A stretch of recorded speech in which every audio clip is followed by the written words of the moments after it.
Definitely मैं भी कहीं न कहीं गुस्से में बोलूँगा वो चीज़। आप समझ रहे हो, मैं उस मेंटल स्टेट पे था जहाँ पर मेरे को ऐसा था यार सब कुछ ख़त्म हो चुका है दुनिया में, मेरे माँ-बाप ही मेरे लिए नहीं आ रहे हैं। आप जब उस इमोशनल स्टेट से उस घर के अंदर वो चीज़ें जाएँगे ना, तो मैं भी गाली देता। मैं भी ये बोलता यार, आपको पता है ना कि इस दुनिया में माँ-बाप के अलावा कोई सगा नहीं है इस दुनिया में। जब आपको ऐसा लगता है ना कि उन्होंने आपका साथ छोड़ दिया, तो फिर कुछ कोई उम्मीद नहीं रहती उस घर में। बाहर तो फिर भी मैं झेल लेता, उस घर में तो मेरे पास कोई पॉइंट ऑफ कॉन्टैक्ट था ही नहीं। जब ये शो शुरू हुआ था तो एक चीज़ मैं बोलना चाहूँगा कि बायसनेस और अनफेयर में ना बहुत डिफरेंस होता है। जब ये शुरू पहले हफ्ते में शुरू हुआ था तो हम लोगों ने अब तक बिग बॉस को एक रियलिटी शो के नाम से जाना गया है, एंड लोगों का एक विश्वास है कहीं ना कहीं यहाँ पर एक रियलिटी दिखाई गई है लोगों की। अब तक के जितने भी सीज़न गए हैं उनमें जो रिश्ते बने वो बहुत ऑर्गेनिकली बने। किसी का कोई लव एंगल बना है या फिर किसी को किसी के लिए फीलिंग्स थी, तो वो कहीं ना कहीं एक ऑर्गेनिकली डेवलप हुई है। बट इस सीज़न, जब ये सीज़न शुरू हुआ था तो उस सीज़न में मैंने वो आवाज़ उठाई थी फॉर माई पॉइंट कि क्या ये कपल शो है। उस पॉइंट से मुझे वो फॉर्मेट नहीं पसंद था जो मुझे दिख रहा था उस टाइम पे। मैंने जो फील करा, मैंने वो सब लोगों के सामने कॉल आउट करा वो चीज़। अगर आपने वो 24/7 वाली लाइव स्ट्रीम्स देखी है ना, जो मेरे कट्टर ब्रो सेना ने या जो मेरे फ़ैन बेस 2400 घंटे मेरे लिए देखते रहते थे मेरे को, तो आपने फॉर श्योर, मैं वो जर्नी देख कर के आया हूँ, मैं वो जर्नी जी कर के आया हूँ कि मैंने अपना 1000% दिया है। बहुत सारी ऐसी चीज़ें जो शायद ऑन एयर पे नहीं गई हैं। एक वॉक ऑफ शेम करा था मैंने। वॉक ऑफ शेम मैंने इसलिए करा था क्योंकि मैंने कहीं ना कहीं शो के ख़िलाफ़ ये चीज़ बोल दी थी कि शो बहुत ज़्यादा बायस्ड है। क्या ये कपल शो का फॉर्मेट है, क्या ये नाचने का शो है। अगर मेरे को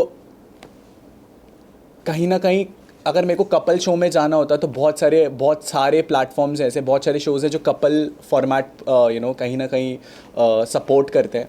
उस पॉइंट से अगर उसी दिन से बहुत सारी चीज़ें ऐसी हैं जो ऑन एयर गई नहीं।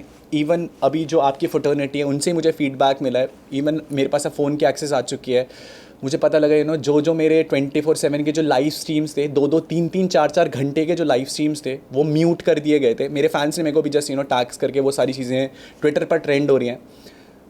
इस फ्रेटर्निटी के बहुत सारे लोगों के साथ मेरे इंटरव्यूज़ हुए हैं। इन 20 मिनट 25 मिनट के इंटरव्यू में अगर मैं आपको पूरी स्टोरी जस्टिफाई कर सकता हूँ कि मैंने वो 3 महीने में क्या फ़ील करा है, तो मेरे पास उन 3 महीनों में इतनी सारी चीज़ें थी जो मैंने कोशिश करी रखने की। शायद वो उस एंगल से कभी दिखाई नहीं गई। मैंने एक लाइन बोली थी और कि हम लोगों को कभी ना एज अ विनर नहीं दिखाएंगे। उस पूरे बिग बॉस के सीज़न में ये सबके सामने प्रूफ है कि आप वो सीज़न उठा के देख सकते हैं। केवल एक एक्टिविटी थी, आपको याद होगा जब यूट्यूब वर्सेस सेलिब्रिटी वाला एक एक्टिविटी हुआ था जिसमें मैंने ईशा के खिलाफ एक टास्क परफॉर्म करा था। एक वो एक्टिविटी और एक 31 दिसंबर 2023 की एक्टिविटी जहां पर मेरे को जस्ट सिल में बुला करके एक एक्टिविटी करवाई थी। मेरे पूरे सीज़न में उस बिग बॉस की तरफ से मेरे को केवल 2 बारी बुलाया गया था परफॉर्म करने के लिए, जहाँ पहला मेरा परफॉर्मेंस था इंडिविजुअल लेवल पे। मेरे को जितना परफॉर्म करना आता था मैंने परफॉर्म किया एंड आई वन। अगर आपको परफॉर्म करने का मौका ही ना दिया जाए तो आप अपनी काबिलियत कैसे साबित करोगे। आज शायद 108 कैमरा मौजूद नहीं है, बट फिर भी ये 108 कैमरास उस शो के अंदर मेरी वो रियलिटी नहीं जस्टिफाई करा पाए जो इतने कैमरास इस शो के अंदर है, जो एक रियल पॉइंट ऑफ व्यू दिखा पा रहे हैं। शो के अंदर एक बहुत मेन चीज़ थी जो चली थी, जो पॉइंट ऑफ व्यू को लेकर के चली थी। आज की डेट पे सब लोग इस चीज़ को एग्री करेंगे यार कि शो कहीं ना कहीं बायस था। शो ने कहीं ना कहीं उन्हीं लोगों का मुशायरा कराया, उन लोगों के लिए स्टैंड अप करवाया, उन लोगों के लिए डांस परफॉर्मेंस करवाया, उन लोगों के लिए कहीं ना कहीं चीज़ें करवाई जो लोग उनके फेवरेट थे। मुझे था कि मैं वीक 1 से किसी का फेवरेट नहीं था, एंड मैंने किसी की डिसरिस्पेक्ट नहीं करी है। मैंने हमेशा उन चीज़ों के लिए आवाज़ उठाई है जो मुझे गलत लगी हैं। मुनावर ने जब वो आयशा के लिए एक जो भी उसने आयशा के साथ किया, एक लड़की के लिए किया, पूरे घर में मैं ही वो अकेला इंसान था जिसने उसको मुंह पे जा कर के काउंटर करा था कि भाई तू एक नेशनल टेलीविज़न पे तू एक लड़की के लिए इतना सब कुछ बोल रहा है, इतना सब कुछ किया। तूने नेशनल टेलीविज़न पे एक लड़की को बोला कि मैं तेरे से शादी करूँगा जस्ट फॉर गेम पॉइंट, ताकि वो तेरे को एक्सपोज ना कर सके। आयशा, हम सबको पता है, जब शो पर आई थी तो उसका कहीं ना कहीं एक पॉइंट ऑफ व्यू था कि मैं मुनावर को एक्सपोज करूँगी। आर्काइव रूम में जो बातें भी वो हमें नहीं, एज अ घर वाले हमें नहीं पता लगी कि वो आर्काइव रूम में क्या बातें थी। बात कर देते हैं बायसनेस की, तो बायसनेस फिर भी जस्टिफाइड है, बट जहाँ अनफेयर आ जाती है, मेरे पास सेट एग्जांपल्स हैं कि वो क्या क्या हुआ है शो में। आपको याद होगा मेरा एक कन्फेशन रूम में एक डिस्कशन हुआ था बिग बॉस के साथ। वो डिस्कशन पूरे घर वालों को चौक में बिठा करके दिखाया गया था, बट क्या आज तक मनारा का जो कन्फेशन रूम में डिस्कशन था बिग बॉस को लेकर के गेम पॉइंट ऑफ व्यू से, वो आप सब लोगों को दिखाया गया है? जो मुनावर का डिस्कशन था वो सब कुछ आपको दिखाया गया है। तो हम being a part of the game, कहीं ना कहीं हमें वो उस गेम में वो इन्वॉल्वमेंट ही नहीं मिली, हमें पता ही नहीं चल रहा था कि हो क्या रहा है। आज मैंने वो क्लिप्स देखी हैं, तो मनारा को कहीं ना कहीं ये चीज़ बोली, दोस्त किससे दोस्ती रखनी है, किससे दोस्ती नहीं रखनी है। मनारा को ये चीज़, अगर मनारा और मेरी दोस्ती के लिए आज लोग बोल रहे हैं कि कहीं ना कहीं वो एक ऑर्गेनिक दोस्ती थी, कहीं ना कहीं वो एक सच्ची दोस्ती थी जो लोगों को पसंद आई है, उस चीज़ के लिए भी बिग बॉस ने एक चीज़ बोली गई है, आपको देखना पड़ेगा कि आपके सगे कौन है। मेरे पास ऐसे लाखों एग्जाम्पल्स हैं जहाँ पर कॉर्नर साइड लाइन करने की कोशिश करी गई। क्या आपको लगता है कि मैंने वो 3 महीने कुछ नहीं बोला होगा, या मैंने कुछ भी परफॉर्म नहीं करा होगा? मैंने हर एक चीज़ परफॉर्म करी है। वो 24/7 की लाइव सीन में वो क्लिप्स हैं, बट मुझे लगता था यार मैं इतना सब कुछ कर रहा हूँ, इतना सब कुछ बोल रहा हूँ, बट उसके बावजूद भी लोग आकर के मेरे को ये बोलते थे कि यार कि तू कुछ नहीं कर रहा है। घर के बाहर लोगों को दिखा है। आप में से बहुत सारे लोगों ने आकर के बोला कि स्टार्टिंग में अनुराग यू केम आउट, जो मेरे साथ 4 हफ्तों के साथ 5 हफ्तों के साथ वो जो ब्रोसेना वाला पॉइंट हुआ था सलमान सर को लेकर के, एक थिन लाइन होती है एक जोक में और एक मॉकरी में।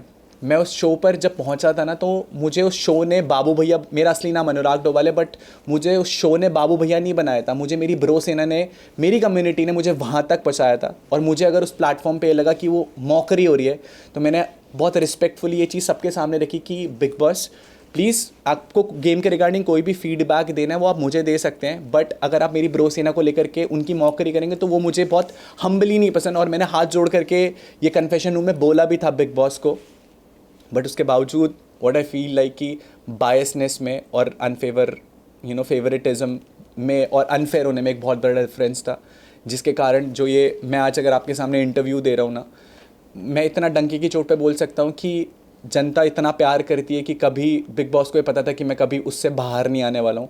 तो ये पहला षड्यंत्र जो रचा गया था वो ईशा के वाले टास्क वाले टाइम रखा गया था। उस चीज़ के लिए भी मैं आपको जस्टिफाई कर सकता हूँ। जब आपको याद होगा, जब मैंने वो बोल फोड़ा था, इमोशनली मैं बहुत हाई था उस टाइम पर, क्योंकि किसी ने मेरी बहन के बारे में कुछ चीज़ बोली थी, मैंने किसी का गला पकड़ लिया। मैं रियल लाइफ में शायद वो इंसान नहीं हूँ कि जो इतना इमोशनली हाई हो जाए, क्योंकि मुझे पता है मैं उस चीज़ को बहुत ईजिली तरीके से डिफेंड कर सकता हूँ।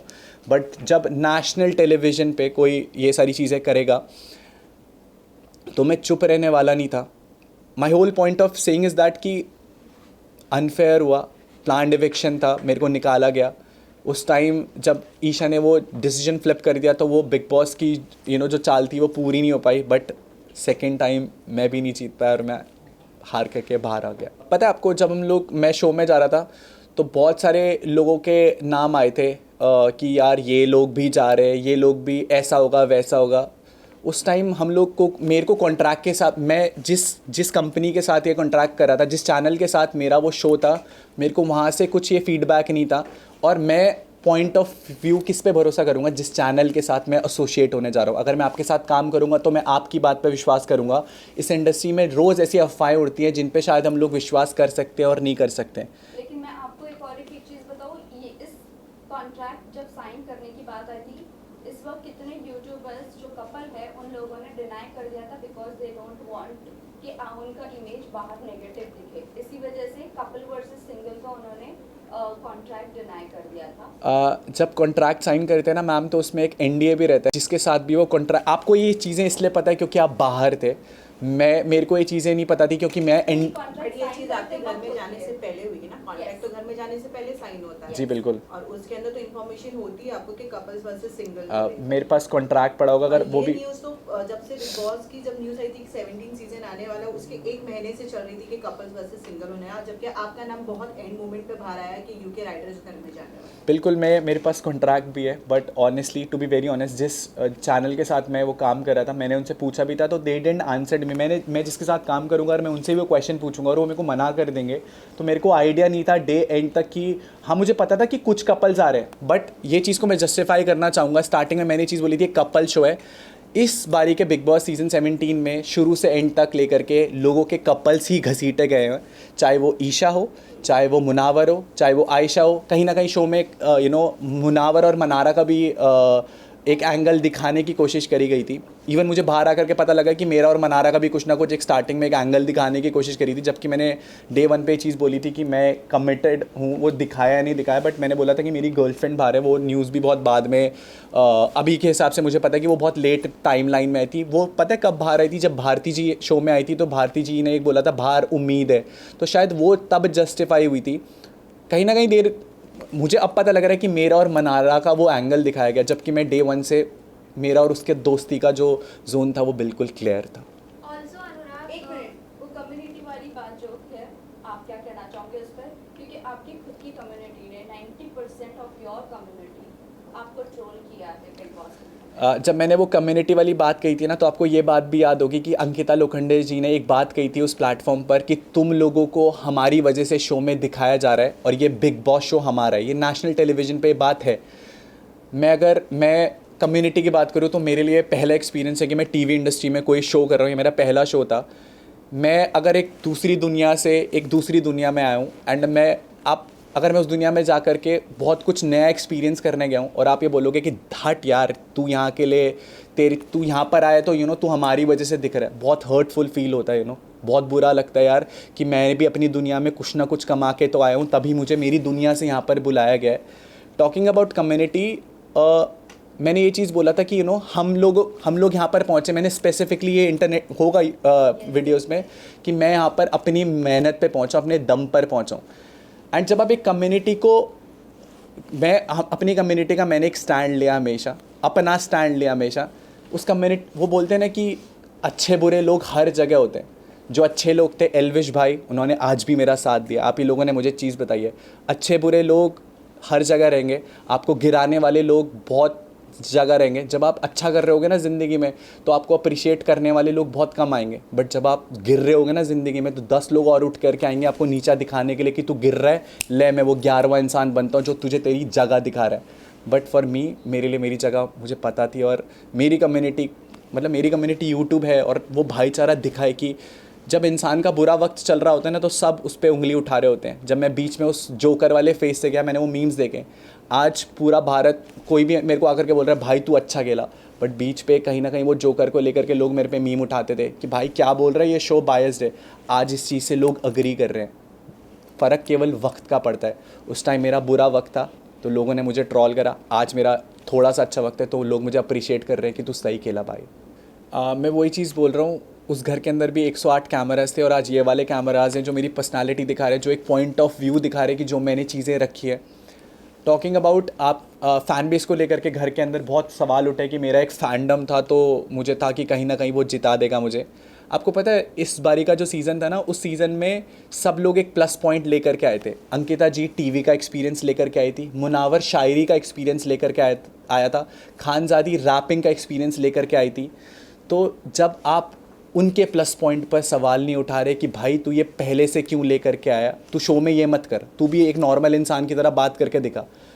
क्या लोगों ने उनके टैलेंट पे, या जो चीज़ वो प्लस लेकर के आए थे बाहर से, क्या लोगों ने उस पर सवाल उठाए? नहीं ना। सवाल इसीलिए उठे क्योंकि आप लोगों के बीच में अंदर इतनी बातें होती है फैन बेस को लेकर, ब्रो सेना को लेकर, कि आप लोगों ने अपने खुद के टैलेंट की कभी अंदर बात ही नहीं करी। आप लोगों ने बस यही बात की हमारे फैंडम है, ये है, वो है। सो इसी वजह से अंदर से ही बातें बाहर आई है, जो हमें दिखी है। मैंने जो क्लिप्स देखी हैं उसमें बेशक आपने पूरे घर वालों को ये बात करते हुए सुना होगा कि इसका बहुत बड़ा फैंडम है। और आप बात कर रहे हैं टैलेंट शो की, तो ये इंडियाज़ गॉट टैलेंट नहीं था जहाँ पर मुझे जा करके अपना नाच करके टैलेंट दिखाना था। मुझे अपनी पर्सनालिटी दिखानी थी, और मेरी पर्सनालिटी, मैं आपको आज ये डिफ़ाइन कर सकता हूँ कि ज़िंदगी में जहाँ पर मुझे चीज़ें गलत दिखेंगी तो मैं डंके की चोट पे बोलूँगा। पता है बहुत मुश्किल होता है उस शो को चैलेंज करना। जब आप उस शो के फॉर्मेट को चैलेंज करते हो ना कि बिग बॉस अनफेयरनेस दिख रही है, ये चीज़ के लिए आपको एक इंसिडेंट याद होगा कि जब अंकिता जी को बाहर की एक इन्फॉर्मेशन मिली थी, तो उस चीज़ पे किसी ने सवाल नहीं उठाए थे घर के अंदर से, क्योंकि सबको कहीं ना कहीं पता था कि कहीं ना कहीं बिग बॉस की फेवरेट है, अगर हम इसके खिलाफ जाएंगे, इसके खिलाफ बोलेंगे तो कहीं ना कहीं हम लोगों को लपेटे में लिया जाएगा। मनारा ने मेरे को पर्सनली ये चीज़ बोला है कि उसको शो मेकर्स की तरफ से कन्फेशन रूम में एक लाइव स्ट्रीम भी हुई थी जो एक रूम था दिल के मकान में, I'm so sorry मैं नाम, थेरेपी रूम में जब मनारा को बुलाया गया था तो सलमान सर ने एक बात बोली थी कि शो में वो आपकी बहुत सीनियर है, आपको उनकी रिस्पेक्ट करनी चाहिए। इंडस्ट्री में वो बहुत सीनियर है, आपको उनकी रिस्पेक्ट करनी चाहिए। मुझे ऐसा लगता है कि, और अंकिता जी ने भी, मैं कॉम्प्लीमेंट करूँगा, अंकिता जी ने एक स्टेटमेंट दी थी खुलेआम पब्लिकली जब ये गपशप बाय द पूल का एक पॉडकास्ट हुआ था हमारा, तो उन्होंने एक बात बोली थी कि यार हम लोग इंडस्ट्री के लोग हैं, हम लोगों को अगर टीवी वाले थोड़ा बहुत फेवर भी कर देंगे तो वो हमारा हक है। पता है वो शो अब तक जो 16 सीजन्स गए वो कहीं ना कहीं फेयर रहे, सबके लिए इक्वल रहे, अपनी पर्सनालिटी अपना पॉइंट ऑफ व्यू बताने के लिए। बट मैं वही चीज़ बोलूँगा ना, अगर आप पूरा शो ही विक्की भाई, अंकिता जी या मुनावर और मनारा पे बना देंगे तो बाकी लोग, मैं अकेला बंदा थोड़ी ना था। क्या रिंकू जी की कोई पर्सनालिटी नहीं थी? क्या जिगना जी की कोई पर्सनालिटी नहीं थी? क्या नील भाई की कोई पर्सनालिटी नहीं थी? क्या ऐश्वर्या जी की कोई पर्सनालिटी नहीं थी? हम सारे लोग ऐसे थे कि जिनके अंदर कोई पर्सनालिटी नहीं थी, या हम सारे वो लोग वो थे जिन्हें चैनल को शायद फ्यूचर में कोई फ़ायदा नहीं था।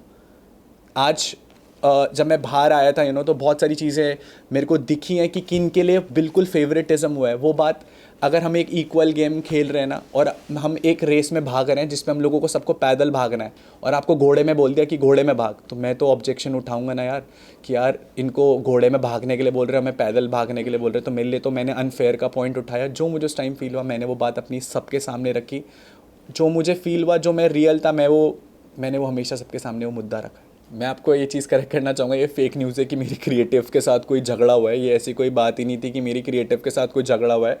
एंड मैं पूरी न्यूज़ में जितने भी मैंने इंटरव्यूज़ दिए ना, मैंने सबका थैंक यू बोला है। आपको पता है एक इंसिडेंट हुआ था हाफ इन्फॉर्मेशन का, जहाँ पर बिग बॉस ने, जब वो बाइक वाला नॉमिनेशन वाला टास्क हुआ था, बिग बॉस ने मुझे एक चीज़ बोली थी कि यार हमने आपके घर वालों को और ब्रो सेना को इस प्लेटफॉर्म पर बुलाया और आपके घर वाले इस प्लेटफॉर्म पर नहीं आए, मना कर दिया उन्होंने इस प्लेटफॉर्म पर आने के लिए। मैं क्वेश्चन सब लोगों से पूछना चाहूँगा, पता है इस दुनिया में अगर पूरी दुनिया भी खिलाफ हो जाएगी ना, तो मुझे पता है मेरे माँ बाप मेरे साथ खड़े रहेंगे, और एक माँ बाप आपका हाथ कभी नहीं छोड़ेंगे किसी पॉइंट पर, चाहे उनका बच्चा कितना ही गलत हो जाए ना किसी भी चीज़ के लिए, बट आपके माँ बाप आपका हाथ नहीं छोड़ेंगे। कितना गलत हो जाता ना मैं उस शो के लिए, कितना मजाक बन जाता मेरा दुनिया में, बट मेरे माँ बाप ज़रूर आते।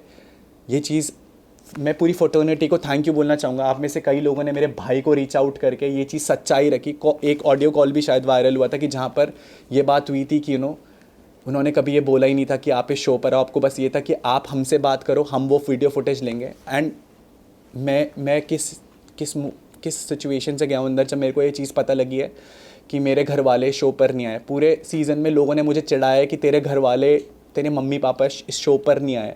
आप समझ सकते हो मैं क्या गेम दिखाता, जहाँ पर मैंने शो के अंदर कभी ये चीज़ शेयर नहीं करी कि मेरे पापा को 2 बारी ब्रेन स्ट्रोक था, मैं दुबई था, मेरे मम्मा का ऊपर वाले जॉ का ऑपरेशन हुआ था। मेरे घर वालों ने ये बात मुझे इसलिए नहीं बताई थी क्योंकि मैं दुबई कुछ काम से गया था। वो ये बात इसलिए नहीं मुझे बताना चाहते थे कि उन्हें लगता था कि अगर वो ये बात मुझे बताएंगे तो कहीं ना कहीं मेरे को मेरे काम में डिस्ट्रैक्शन होगी। मेरे थॉट प्रोसेस में ये था कि यार मेरे माँ बाप शायद इसलिए नहीं आए क्योंकि मेरे माँ बाप की तबीयत ख़राब है। आपको पता है एक अच्छा आर्टिस्ट होने में और एक अच्छा इंसान होने में ना बहुत डिफरेंस होता है। आप भले ही एक अच्छे आर्टिस्ट हो सकते हो, बट आप एक अच्छे इंसान होने में, वो दिखा है कि मुनावर ने नेशनल टेलीविज़न पे लड़कियों का किस तरीके से क्या यूज़ करा है, किसकी इमेज किस हिसाब से ख़राब करी है। जिन लोगों का इन्वॉल्वमेंट भी नहीं था उन लोगों का भी बहुत इन्वॉल्वमेंट हो गया बाहर से। तो घर के अंदर हुई ना, आपने कहा कि मैं बाहर से ही मैं उस चीज़ को ही कंप्लीट करा था। आपको पता है मुनावर स्टैंड अप कॉमेडियन है, राइट? एंड एक थिन लाइन होती है बिटवीन एंटरटेनमेंट एंड मॉकरी। मैं वही चीज़ बोलता हूँ, जब आपको जिन सेंटिमेंट्स पे भरोसा होता है, जिस बिलीफ पे भरोसा होता है, अगर आप उस चीज़ का मजाक होते हुए सुनते हो ना कि यार इस चीज़ का मजाक उड़ाया जा रहा है, मैं वो एक इंसान हूँ कि मैं वो सेंटिमेंट्स नहीं खो सकता। मेरे लिए गेम शो इंपॉर्टेंट होता ना, तो मैं उससे जाकर के दोस्ती कर लेता, मैं बिग बॉस का मेकर्स का फेवरेट बन जाता, और अल्टीमेटली मैं आपको ना अंदर ही दिखता भी और लोग मेरी वाहवाही कर रहे होते। बट फॉर मी मुझे ऐसा लगता है कि अगर कोई आपके सेंटिमेंट या बिलीफ को हर्ट करे ना, तो उसे ज़िंदगी भर माफ़ मत करो। That was the only point कि मैं उसके साथ डे 1 से ऑपोजिट था, कि मैं वही बोला कि एक अच्छा आर्टिस्ट हो सकता है बट वो एक अच्छा इंसान नहीं हो सकता। तो this was the only point, मैं उससे अलग था फ्रॉम डे 1। बिल्कुल मैं घर के बाहर से ही चीज़ बता रहा हूँ ना, जो उसका स्टैंड अप वायरल हुआ था जिसने वो सेंटिमेंट हर्ट करने वाला था, वो घर के बाहर से ही मुझे पता था। तो मैं इसी एक रीज़न था जिससे मेरे को वो पसंद नहीं था बिल्कुल भी। बिल्कुल मैं आपका बहुत अच्छे तरीके से आंसर करना चाहता हूँ। एक कहावत बोलते थे घर वाले हमें बचपन में कि अच्छी संगत बनाओ। उसका मतलब पता है बहुत बाद में समझ में आता है। दोस्त ऐसे बनाओ जो आपके सही में आपको सही बता सके और जो आपके गलत में आपको गलत बता सके। मैं और मेरा और मनारा वो फ्रेंडशिप वाला जोन रहा है और हमेशा हम लोगों ने एक दूसरे को सपोर्ट करा है। हम दोनों एक दूसरे से लड़े भी हैं। दोस्त वही हैं जो आपको जब आप गलत जा रहे हो ना, जब मुझे दिख रहा था कि कहीं ना कहीं मुनावर के जो वो प्रेम जाल जो वो ऑलरेडी लड़कियों के साथ करता हुआ आया पूरे सीज़न, पिछले शोज़ में भी हम लोगों ने कहीं ना कहीं देखा कि ये कार्ड खेला गया था। पहले आयशा का नाम कहीं ना कहीं उसने शो में लिया, फिर उसके बाद नाजिला के साथ वो फ्लिप हुआ, और उसके बाद जब मनारा के साथ ये चीज़ें हो रही थी तो मैंने उसे आगाह करा था कि भाई ये चीज़ हो रही है तेरे साथ, तो बी अवेयर ऑफ दैट। तो दोस्ती में खटपट रहती है, बट असली दोस्त वही होते हैं जो आपको गलती पे बता सके कि भाई तू यहाँ पर गलत है, संभल जा। मैंने अभी शायद उसका आंसर करा है कि कहीं ना कहीं हम लोगों को, मैं वही बोला ना, जहाँ पर वो गलत, आपने वो एपिसोड देखा जहाँ पर मैंने मनारा को नॉमिनेट करा है। अगर मेरा कोई पर्सनल रीज़न होता ना नॉमिनेट करने का, तो मैंने उस नॉमिनेशन में ये बोला, मनारा मुझे तो पहले सेल्फ इंडिविजुअल ओपिनियन रखते हुए दिखाई देती थी, बट आज की डेट पे मुझे लगता है तू मुनावर में इन्वॉल्व हो चुकी है कहीं ना कहीं। और मैंने बोली भी लाइन कि मुनावर तेरी वजह से ये गेम में लॉस्ट है। जहाँ पर वो गेम में गलत जा रही थी, मैंने गेम पॉइंट ऑफ व्यू से उसे नॉमिनेट करा और मैंने उसे बताया कि तू यहाँ पर गलत जा रही है। मेरे को ये बहुत शॉकिंग है कि एक लड़की की तरफ से मेरे को एक क्वेश्चन आ रहा है, क्योंकि अगर आप लोगों ने शो देखा है ना, तो ईशा ने डे 1 से कभी अभिषेक को अपना बॉयफ्रेंड बोला ही नहीं। उसने मैं कंप्लीट कर लेता हूँ। वो हमेशा से डे 1 से क्लियर थी कि ये मेरा एक्स बॉयफ्रेंड है। मुनावर नेशनल टेलीविज़न पे बोल के आया था कि नाजिला मेरी करंट गर्लफ्रेंड है। आपने ये भी देखा होगा कि जब आयशा अंदर आई थी तो मुनावर ने 2 दिन तक ये गाना गाया है घर में कि नाजिला बाहर मेरी गर्लफ्रेंड है। एंड यार उसके लिए मैं शो को छोड़ करके जाना चाहता हूँ। वो मेरे बारे में क्या फ़ील कर रही होगी। तीसरे दिन मुनावर उस छज्जे के नीचे आयशा के साथ तोता उड़ मैना उड़ खेल रहा था। और नेशनल टेलीविज़न पे अगर एक लड़का एक लड़की को ये बोलता है कि मुझे तुझसे शादी करनी है, शादी की जिक्र ही नहीं हुआ था, हलाल बोला गया था। दैट डजंट मीन, जो सलमान ने भी पॉइंट किया, दैट डजंट मीन हलाल मींस निकाह। आपने हलाल मीन्स निकाह, हाँ, मतलब शायद शादी है, राइट? बिल्कुल। निकाह का वर्ड यूज किया ही नहीं, शादी का वर्ड यूज ही नहीं हुआ। तो हलाल का मीनिंग याद है आपको, आयशा ने ये बोला था कि हमारे उसमें ये शादी ही यूज़ होता है, राइट? इफ निकाह होता है, निकाह। मैं शादी निकाह के लिए बोला है। अगर नेशनल टेलीविज़न पर कोई आपको गेम पॉइंट के लिए केवल ये बोले कि मेरे को तेरे से निगाह करना है क्योंकि उसे डर है, क्योंकि आयशा ने एक लाइन बोली थी कि मेरे पास इसके ऐसे ऐसे राज हैं, ऐसी चीज़ें हैं कि अगर वो मैं नेशनल टेलीविज़न पे खोलूँगी तो ये कहीं ना कहीं इसकी धज्जियाँ उड़ जाएंगी। तो उस पॉइंट को बचाने के लिए अगर कोई एक लड़का नेशनल टेलीविज़न में केवल एक लड़की को ये चीज़ों के दिलासे दे रहा है, ये चीज़ें बोल रहा है, and coming it from a girl, आपको पता है उस लड़की पे, मैंने उस लड़की को अपनी गोदी में उठा करके मेडिकल रूम तक पहुँचाया। तो अगर आप ये स्टेटमेंट आयशा के लिए ये चीज़, can you come up with the question again please? जो स्टार्टिंग से आपने क्वेश्चन पूछा, देखते हो बहुत ज़्यादा रिवॉल्वमेंट हो रही है। ये था कि ईशा का जब समर्थ अंदर आया था, ये हो- ईशा को आप लोगों ने ये हो गया था। आपने अभी एक मिनट पहले क्वेश्चन पूछा था। जब ईशा उस घर में आई थी ना, तो सब मुनावर ही वो इंसान था जिसने ईशा का शायरी में मजाक उड़ाया था कि आएगा आएगा आएगी आएगी, जो भी चल रहा था चीज़ों को लेकर के, जबकि उसे अंदर से पता था कि यार मेरा भी कहीं ना कहीं ये चीज़ बाहर चल रहा है। हम लोग उस सोसाइटी में जहाँ पर एक लड़की जब ये सारी चीज़ें करती है ना, तो हम उस लड़की को ब्लेम गेम करना शुरू कर देते हैं कि यार एक लड़की ने ये चीज़ करी है तो ये कैसी लड़की है, ये सोसाइटी में क्या इमेज कर रही है, इतने लड़कों के साथ डेट कर रही है। मैं यही पॉइंट, ये चीज़ आपने प्रूव कर दी है। बट जब वो एक लड़की ऐसा कुछ करती है ना, तो उसे कैरेक्टर लेस घोषित कर दिया जाता है नेशनल टेलीविज़न पे। बट जब लड़का ये चीज़ कर रहा होता है ना, तो उसे स्टड घोषित कर दिया जाता है कि भाई तू 4 गर्लफ्रेंड भी रखेगा ना तो तेरी मर्जी है। तो जब आयशा आई थी ना और सलमान सर ने उस वीकेंड के वार पे सब लोगों से बात पूछी थी, तो उसमें मेरा नाम भी था और मैंने उसमें ये बोला था कि ये लड़की फेम के लिए आई है, ये अपॉर्चुनिटी कंज्यूम करने आई है। तो आपका पॉइंट मैंने ही प्रूव, मैंने उस टाइम भी यही स्टैंड लिया था कि अगर उस लड़की को एक अपॉर्चुनिटी मिली टू गेट अ ऑडियंस तो उसने वो चीज़ करी। बट वो ये चीज़ कहाँ शो के खिलाफ चली गई कि वो बाहर से तो पूरा ढिंडोरा पीट के आई थी कि मैं इसे नेशनल टेलीविज़न पे एक्सपोज कर दूंगी। मेरी और आयशा के साथ ये कॉन्वर्सेशन हुई है पूरी। मैंने कहा तू यहाँ पर करने के आई है, तू 10 दिन तक लॉस्ट घूम रही है, अगर तू उसके साथ एक्सपोज कर, दोनों की गलती है, इक्वल गलती है। तो मैंने वो फेम वाली चीज़ आयशा के लिए हाथ खड़ा उठाया था जो चीज़ सही थी मैंने उसके लिए बोला, मैंने कहा हाँ सर ये फेम के लिए कहीं ना कहीं पॉइंट रहा है ना कि मेरे को भी एक एक्सपोजर मिलेगा, but at the same time हम केवल लड़की को ही ब्लेम नहीं कर सकते। अगर एक लड़का भी एक लड़की के इमोशंस के साथ इतना ड्रास्टिकली और निका राइट, राइट, हाँ हाँ हलाल के लिए बोलेगा तो कहीं ना कहीं उस लड़की को भी एक्सपेक्टेशंस रहेंगी। मेरे को मैं सीधा शो से अभी होटल से केवल मैं अपने परिवार से भी मैं नहीं मिला हूँ अभी, मैं आप लोगों से मिल रहा हूँ। But at the end of this interview I just want to thank you. वो जो हाफ इन्फॉर्मेशन वाली बात मेरे भाई तक पहुंचाई गई और पब्लिक तक पहुंचाई गई, it's because of you. I really want to thank everyone from the news fraternity कि आप लोगों ने एक बहुत क्लियर चीज़ को सच सामने रखा। But really wanted to thank you everyone, सब लोगों ने साथ दिया, शुक्रिया।